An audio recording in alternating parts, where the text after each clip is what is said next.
Hello सबैमा नमस्कार। हेर्नुस् त साथीहरु, हाम्रो यो बैजनाथ गाउँपालिका वडा नम्बर 5 मा चाहिँ आज आगलागी भएको छ। यसरी एकदमै ठुलो आगोले एकदमै ठुलो रूप लिएको छ। यो चाहिँ लोकेसन भन्नुपर्दा गाउँपालिकाको कार्यालय भन्दा अपोजिट साइडमा संगम चोक भन्ने ठाउँमा चाहिँ यो आगलागी भएको बेहोरा चाहिँ म जानकारी गराउँदैछु। तपाईले प्रत्यक्ष हेर्न सक्नुहुन्छ। यहाँबाट अलिकति धेरै टाढा भएर चाहिँ जुमिङ गर्नु परिरहेको छ। जुम आउट गर्दा चाहिँ यसरी यहाँ गाडी हिँडिरहेको छ। यो हाम्रो घरहरू भयो, यो हाइवे भयो।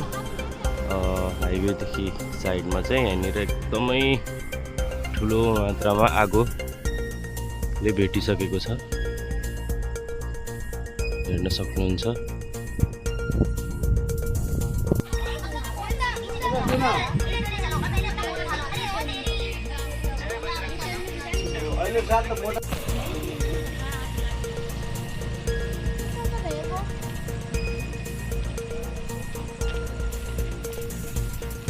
यसरी दमकलले चाहिँ आगो निभाउँदै गरिरहेको छ।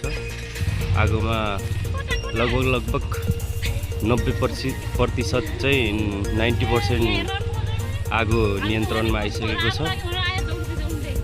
अब थोरै मात्रै बाँकी छ। दमकल चाहिँ समयमै आएर एकदमै राम्रो भएको छ र जनधनको क्षति हुनबाट जोगिएको छ। अझै पनि हेर्न सक्नुहुन्छ, दमकलले पानी छ्यापिरहेको छ र आगोमा नियन्त्रण पाइसकेको छ।